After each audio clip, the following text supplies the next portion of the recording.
いつもご視聴いただき誠にありがとうございます。釣りって学べるです。今回のテーマは秋エギングのポイントを解説していきます。秋のエギングといえば、春に生まれたアオリイカが成長し、新子の数釣りが楽しめるハイシーズンです。春に生まれた個体が成長し、コロッケサイズやトンカツサイズと呼ばれる 100g から 300g の数釣りが楽しめます。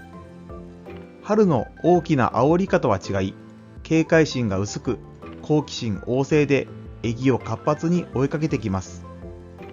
足元まで追ってくる場面も多く、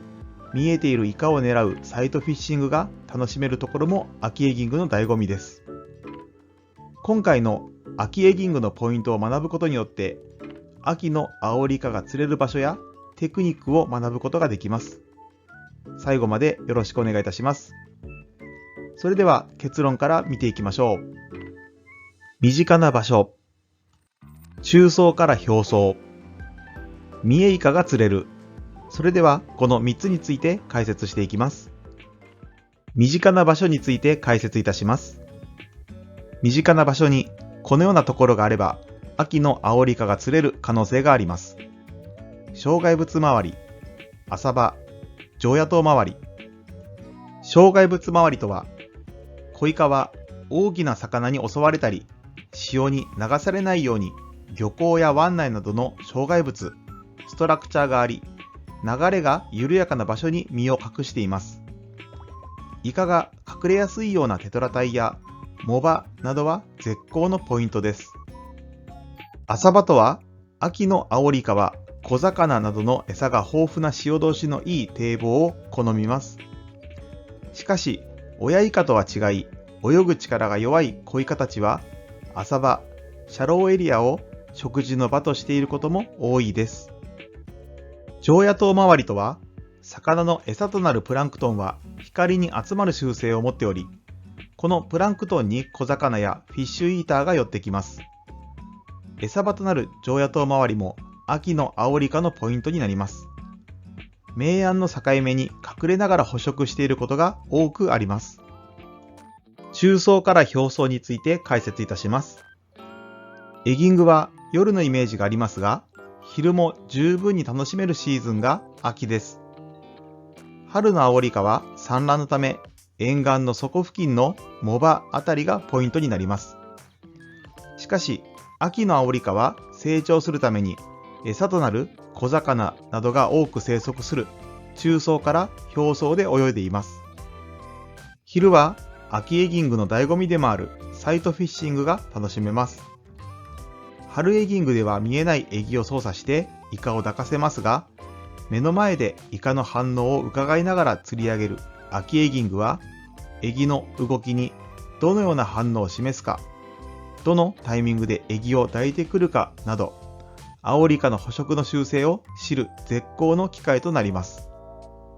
夜は暗くなるとイカの警戒心がさらに薄れ、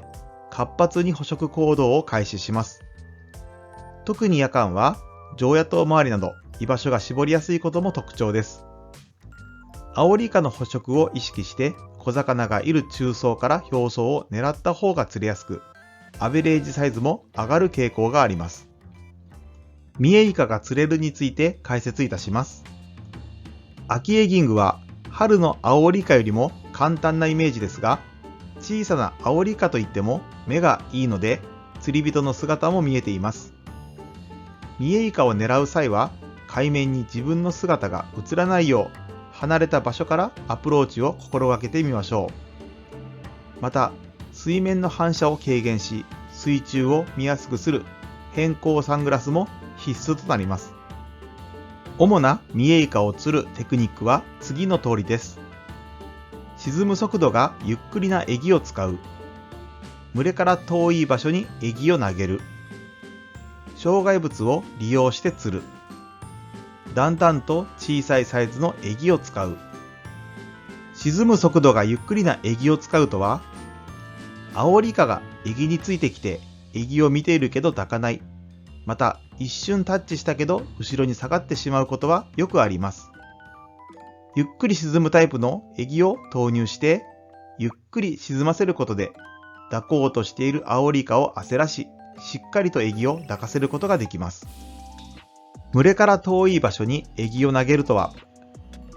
秋のエギングでは堤防でイカの群れを目撃することがよくあります。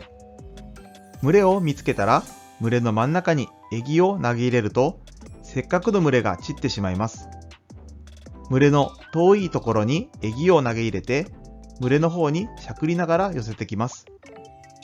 群れの中でも活性の高いイカから順番にエギを追わせて、群れの本体から離れた場所でヒットさせていきます。群れも散らさずに続けて釣れる確率も上がります。障害物を利用して釣るとは、イカが追ってきてもなかなかエギとの距離が縮まらない時があります。そのような時は、しゃくりで追わせるパターンではなく、足元の海底に沈んでいる岩や石積みにエギを乗せて、潮の流れでゆらゆらと誘う方法も効果的です。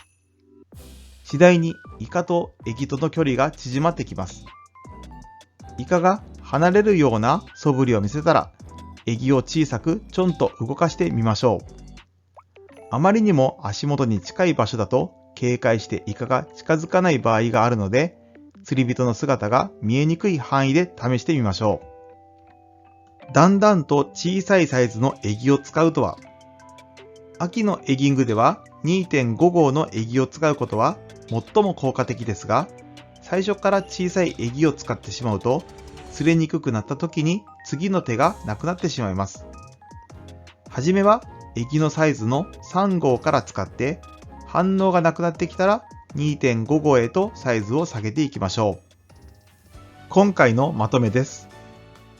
秋のアオリイカは春のアオリイカと全く異なる狙い方で、春のアオリイカの釣り方を一度リセットすることも必要です。春の親イカシーズンでは産卵場を狙う釣り方が中心でしたが、秋はそもそも居場所や捕食している餌の大きさも変わります。同じアオリイカですが、春のエギング、